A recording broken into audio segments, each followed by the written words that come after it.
জন্য মূল্য ছিল, কিন্তু তার হায়াত শেষ, ডিগ্রিও শেষ।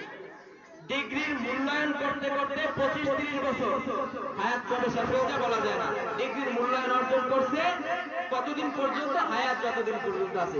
হায়াত শেষ, ডিগ্রিও শেষ। কটকুড়ি আলায় ওই কাগজ নেবে না, যে কটকুড়ি বিক্রি করে সেও সেই কাগজ নেবে না। তাইলে আমরা দেখি একটা মাদ্রাসার ছাত্র কখন থেকে সে সম্মান অর্জন করে, এটা আমাদের দেখার বিষয়।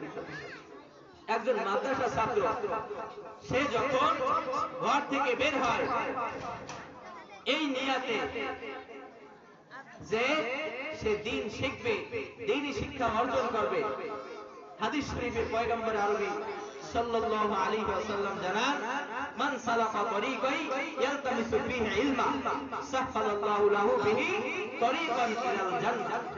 যে যেই ব্যক্তি দ্বীনি ইলম শিক্ষা করার জন্য কোন পথ অবলম্বন করে, বলে আল্লাহ তাআলা তার জন্য জান্নাতের রাস্তা সহজ করে দেন।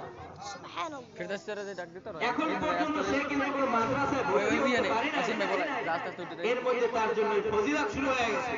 বলে মাদ্রাসায় ভর্তি হয়েছে, এই মাদ্রাসায় ভর্তি হয়েছে মানে সে দ্বীনের ছাত্র, দ্বীনের শিক্ষার্থী।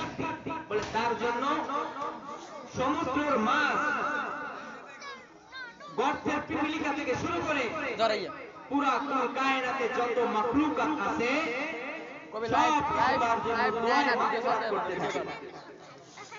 এমনকি ফেরেশতারা তার জন্য তার চলার পথে নূরের পাখা বিছিয়ে দেয়, ডানা বিছিয়ে দেয়।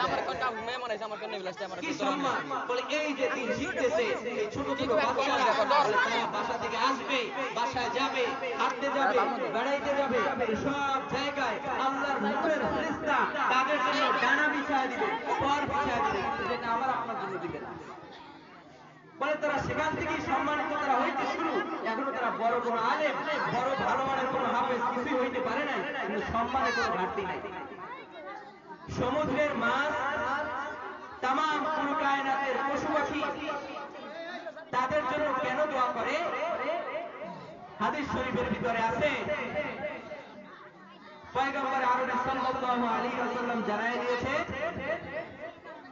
যে দুনিয়াটা আল্লাহ কতক্ষণ পর্যন্ত টিকায় রাখবেন, যে দুনিয়া ততক্ষণ পর্যন্ত টিকায় রাখবেন যতক্ষণ পর্যন্ত এই দুনিয়ায় একজন আল্লাহ আল্লাহ বলনেওয়ালা দুনিয়ায় অবশিষ্ট থাকবে। এখন প্রশ্ন করতে পারেন, আল্লাহ আল্লাহ তো মাদ্রাসা ছাড়াও বলে, এই মাদ্রাসা তিনি প্রতিষ্ঠান যদি না থাকতো তাহলে আল্লাহকে, রবকে, নবীকে, আল্লাহর হুকুম কি, আহকাম কি, এগুলো আমাদের কাছে পৌঁছতো না। সাইয়েদনা হযরত ঈসা আলাইহিস সালামকে যখন আল্লাহ তাআলা উঠা দিলেন, বলে আখির পয়গম্বর এবং ঈসা আলাইহিস সালামের মাঝ বরাবর বলে কিছু সময় ছিল যেখানে কোনো নবী ছিল না।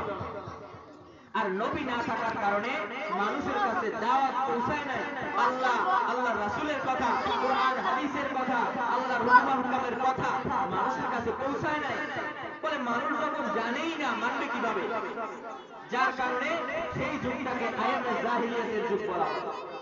তো তেমনি ভাবে বর্তমান সময় যদি মাদ্রাসা না থাকে, দ্বীনি শিক্ষা না থাকে, দ্বীনি প্রতিষ্ঠান না থাকে, কোরআন হাদিসের শিক্ষা না থাকে, আমাদের কাছে কে পৌঁছাবে যে আল্লাহকে, রবকে, রবের হুকুম কি, কোরআন কি, হাদিস কি? বলে এটা আমাদের কাছে পৌঁছবে না। আর এটা যদি না পৌঁছে বলে তাইলে আমরা আল্লাহকে চিনবো না, আল্লাহ আল্লাহ বলে ডাকতেও পারবো না। বলে এই জন্য এই হাদিসটার মূল কথা হলো এটাই, এই হাদিস দ্বারা মূল কথা এটাই বোঝা যায় যে মাদ্রাসা আছে বিদায় আমরাও দুনিয়াতে বেঁচে আছি, কিন্তু তারপর ওই মাদ্রাসা নিয়ে খোঁজাখুঁজি আমরাই করি। হাজি বলেন, গাজী বলেন, ব্যবসায়ী বলেন, কৃষক বলেন, যার কথাই বলেন, প্রত্যেকেই এই মাদ্রাসা আছে বিদায় প্রত্যেকে বেঁচে আছে, প্রত্যেকে খেয়ে ঠিকঠাক ভাবে চলতে পারতেছে।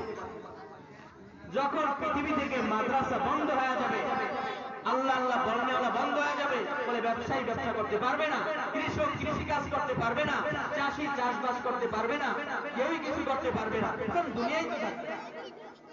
বলে এজন্য মাদ্রাসা মসজিদ যতদিন থাকবে ততদিন আল্লাহ আল্লাহ বলনেওয়ালা লোক দুনিয়াতে সৃষ্টি হবে, আর আল্লাহ আল্লাহ বলবে, দুনিয়াও আল্লাহ তাআলা টিকায় রাখবেন। বলে এজন্য মাদ্রাসা মসজিদ এটা আমাদের সম্পদ। দুনিয়াতে বেঁচে থাকার জন্য আমাদের একটা বড় একটা মহামূল্যবান সম্পদ। যতদিন পর্যন্ত এই মাদ্রাসার সাথে আমরা থাকবো, মাদ্রাসার সুযোগ সুবিধা, ভালো মন্দ, অবাধ অনাটন, সুখে দুঃখে যতদিন পর্যন্ত আমরা মাদ্রাসার খেয়াল রাখতে পারবো, ততদিন পর্যন্ত মনে করবো যে আমি ভাগ্যবান। আমার কাছে মাদ্রাসা ভাগ্যবান বিষয়টা এমন না। বলে আমি ভাগ্যবান কেন?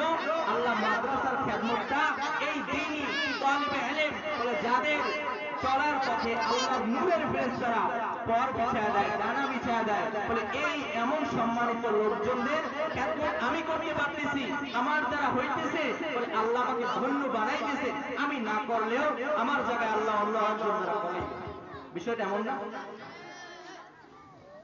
বর্তমান বিশ্বে বড় রাষ্ট্রের ভিতরে, ক্ষমতাধারী রাষ্ট্রের ভিতরে একটা রাষ্ট্রপ্রধানের নাম বর্তমান ডোনাল্ড ট্রাম্প। এই ডোনাল্ড ট্রাম্প যদি কখনো বলে যে আমি সফর করে আমি বাংলাদেশে আসছি, তাহলে বাংলাদেশ সরকার সে হিসাব করবে যে আমার সাধ্য মতো আমি লাল গালিচা সংবর্ধনা দেবে না। কারণ সে এত বড় একটা রাষ্ট্রপ্রধান, সে বাংলাদেশে আসবে, তাকে সম্মান যতদূর আমাদের দেওয়া সম্ভব বলে কোনো কমতি রাখা যাবে না।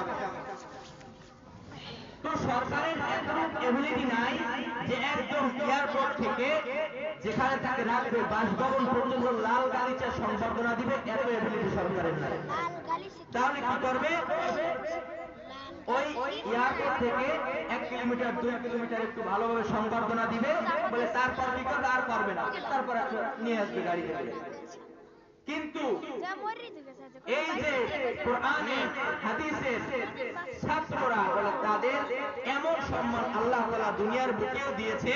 বলে লাল গালিচা বাড়িতে গেলেও, রাস্তায় গেলেও, মাদ্রাসায় আসলেও, বেড়াইতে গেলেও, বলে যেখানে যাবে সেখানেই বলে এটা কোনো দুনিয়ার লাল গালিচা না, আল্লাহর নূরের ফেরেশতারা সর্ব অবস্থায় চলার পথে পর বিছিয়ে দেবে, যেখানে যাবে সেখানে।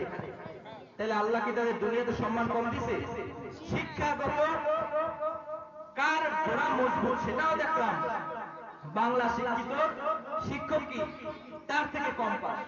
আর আমাদের এই কোরআন হাদিসের শিক্ষার গোড়া স্বয়ং আল্লাহ তাআলা নিজে তার হাবিবের কাছে পাঠাইছে। তার হাবিব আমাদের কাছে পাঠায় দিচ্ছেন, প্রচার করে দিচ্ছেন। গোড়াও মজবুত আমাদেরটা।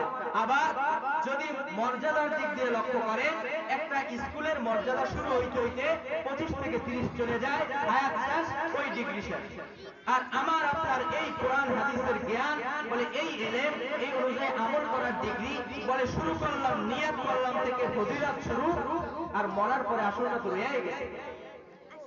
হাদিস শরীফের ভিতরে আছে, হাদিস শরীফের ভিতরে আছে যে মান ক্রাআল কুরআনা ওয়া আমিলা বিমা ফীহি, যে ব্যক্তি এই কোরআন শিক্ষা করবে এবং এর উপর আমল করবে, এর উপর আমল করে চলবে, উলবিসা ওয়ালিদাহু তাজান ইয়াউমাল কিয়ামাহ। এই কোরআনে হাফেজ, কোরআনের উপর আমলকারী, কোরআনের উপর আমল করে চলনেওয়ালা এই ছাত্রদের পিতা মাতাকে কাল কিয়ামতের ময়দানে নূরের মুকুট পরাইবে আল্লাহ সুবহানাহু ওয়া তাআলা।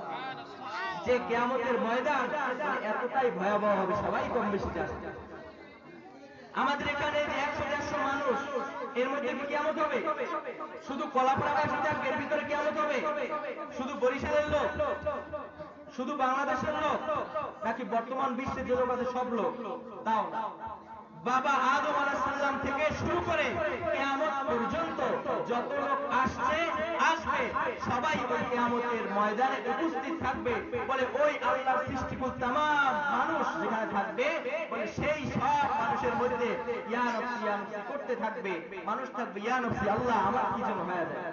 মুসা আলাইহিস সালামের মতো পয়গম্বর তিনি আরশের খুঁটি দিয়ে কাঁপবে আর বলবে আল্লাহ আপনি আমাকে ক্ষমা করে দেন, আমার ফ্যামিলিকে বিনিময় হইলেও ক্ষমা করে দেন, আমার উম্মতের বিনিময় হইলেও ক্ষমা করে দেন। এরকম ভাবে মুসা আলাইহিস সালাম এই আকুতি বিনতি করতে থাকবে। সেই ইয়া নফসির ময়দানে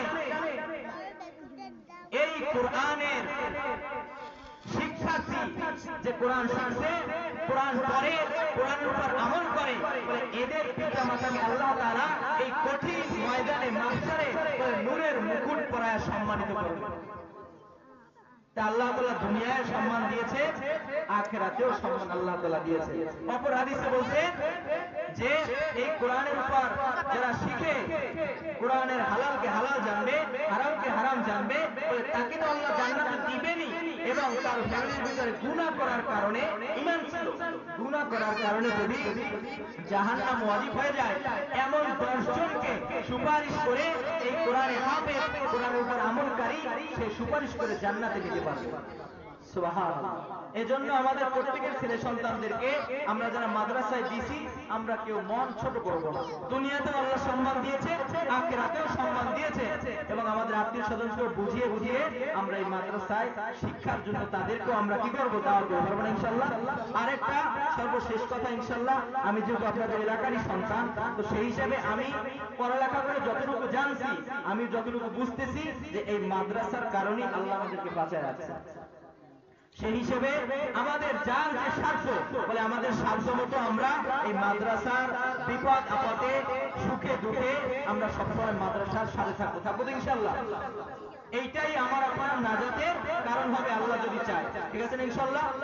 এবং অনেক জায়গায় দেখেছি যে এলাকার মাদ্রাসা, এলাকার মানুষই দেখাশোনা করে যে আমার মাদ্রাসায় কখন কি লাগবে, কখন কোথায় কোন সমস্যা, কোন ছাত্র গরিব ছাত্র তার কি লাগবে, বলে মাদ্রাসার বর্তমান কি হালত, বলে এই ব্যাপারে সবসময় খোঁজ খবর রাখে, এমন এলাকার মানুষও আছে আলহামদুলিল্লাহ। এজন্য যে খোঁজ খবর নিতে পারবে সে ধন্য হয়ে যাবে। মাদ্রাসা অনেক ঋণও আছে, এজন্য ইনশাআল্লাহ এটা বড় হুজুর আলাপ করবেন। এজন্য ইনশাআল্লাহ আমরা চেষ্টা করব প্রত্যেকেই মাদ্রাসার সাথে সুখে দুঃখে সব অবস্থায় থাকার।